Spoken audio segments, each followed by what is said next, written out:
இந்த பதிவில் வீரபாண்டிய கட்டபொம்மன் பற்றி காண்போம். வீரபாண்டிய கட்டபொம்மன் 18ஆம் நூற்றாண்டில் ஆங்கிலேய ஆட்சிக்கு எதிராக போராடிய ஒரு பாளையக்காரர் ஆவார். இவர் தமிழ்நாட்டின் பாஞ்சாலங்குறிச்சி பகுதியை ஆட்சி செய்தார். ஆங்கிலேயர்களுக்கு கப்பம் கட்ட மறுத்து அவர்களுக்கு எதிராக போரிட்டதற்காக இவர் குறிப்பிடத்தக்கவர். வீரபாண்டிய கட்டபொம்மன் 1760ஆம் ஆண்டு ஜனவரி 3ஆம் தேதி பிறந்தார். இவரது தந்தை பெயர் திக்கு விஜய கட்டபொம்மு மற்றும் தாயார் பெயர் ஆறுமுகத்தம்மாள். இவர் தெலுங்கு பேசும் ராஜகம்பலம் நாயக்கர் வம்சத்தைச் சேர்ந்தவர். 1790 முதல் 1799 வரை பாஞ்சாலங்குறிச்சியை ஆட்சி செய்தார்.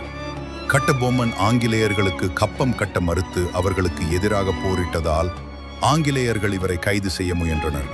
1799ஆம் ஆண்டு அக்டோபர் மாதம் 16ஆம் தேதி கட்டபொம்மன் ஆங்கிலேயர்களால் தூக்கிலிடப்பட்டார். வீரபாண்டிய கட்டபொம்மன் ஆங்கிலேயர்களுக்கு எதிராக போரிட்டதால் இந்திய சுதந்திர போராட்டத்தின் முன்னோடியாக கருதப்படுகிறார். இவரது வீர தீர செயல்கள் காரணமாக இவர் தமிழ்நாட்டின் வரலாற்றில் ஒரு முக்கியமான நபராக போற்றப்படுகிறார்.